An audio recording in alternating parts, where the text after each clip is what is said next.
மிதுன ராசிக்கு பங்குனி மாத கிரக நிலைகளை ஆராய்ந்து பார்க்கும் பொழுது மாத தொடக்கத்தில் உங்கள் ராசிநாதன் புதன் வக்ரம் பெற்று நீச்சம் பெற்றும் தொழில் ஸ்தானத்தில் சஞ்சரிக்கிறார்.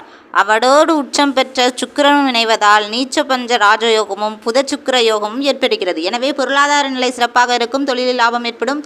சென்ற மாதத்தில் நடைபெறாத காரியங்கள் இப்போது தானாகவே நடைபெறும். உங்கள் ராசியில் செவ்வாயும் பலம் பெற்று விளங்குவதால் தைரியத்தோடு செயல்பட்டு சாதனை நிகழ்த்துவீர்கள்.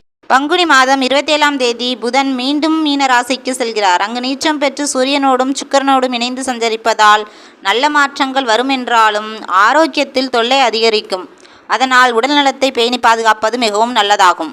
மாணவிகளுக்கு கல்வியில் அக்கறை கூடும். பெண்களுக்கு குடும்ப ஒற்றுமை பலப்படும். வேலைக்காக எடுத்த முயற்சிகள் யாவும் கைகூடும். இம்மாதம் செவ்வாய்க்கிழமை தோறும் வடக்கு நோக்கி அம்பியை வழிபடுவது மிகவும் நல்லதாகும். ஜுவால ஜுவாலாய வித்மகே கோடி சூரிய பிரகாசாய திமகி தன்னோ துர்க்கை பிரசோதியாது இந்த மந்திரத்தை சொல்லி வழிபடுங்க நண்பர்களே. இந்த வீடியோ உங்களுக்கு லைக் பண்ணுங்க, ஷேர் பண்ணுங்க, சப்ஸ்கிரைப் பண்ணுங்க. Bye bye from Sakthi Siva.